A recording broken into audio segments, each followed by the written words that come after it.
عبد الرحمن بن قاسم نے بیان کیا، ان سے قاسم بن محمد نے اور ان سے ابن عباس رضی اللہ عنہ نے کہ نبی کریم صلی اللہ علیہ وسلم کی مجلس میں لعان کا ذکر آیا تو عاصم بن عدی رضی اللہ عنہ نے اس پر ایک بات کہی، پھر وہ واپس آئے۔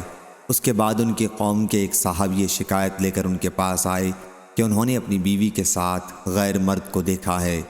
عاصم رضی اللہ عنہ نے اس پر کہا کہ میں اپنی اس بات کی وجہ سے آزمائش میں ڈالا گیا ہوں۔ پھر ان صاحب کو لے کر نبی کریم صلی اللہ علیہ وسلم کی مجلس میں تشریف لائے اور آن حضرت صلی اللہ علیہ وسلم کو اس کی اطلاع دی، جس حالت میں انہوں نے اپنی بیوی کو پایا۔ وہ صاحب زرد رنگ، کم گوشت، سیدھے بالوں والے تھے۔ پھر آن حضرت صلی اللہ علیہ وسلم نے فرمایا کہ اے اللہ اس معاملے کو ظاہر کر دے۔ چنانچہ اس عورت کے یہاں اسی شخص کی شکل کا بچہ پیدا ہوا جس کے متعلق شوہر نے کہا تھا کہ اسے انہوں نے اپنی بیوی کے ساتھ دیکھا ہے۔ پھر آن حضرت صلی اللہ علیہ وسلم نے دونوں کے درمیان لعان کرایا۔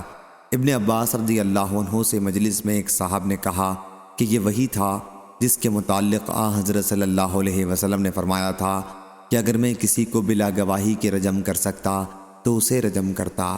ابن عباس رضی اللہ عنہ نے کہا کہ نہیں، یہ تو وہ عورت تھی جو اسلام لانے کے بعد برائیاں اعلانیہ کرتی تھی۔ صحیح بخاری حدیث نمبر 6856۔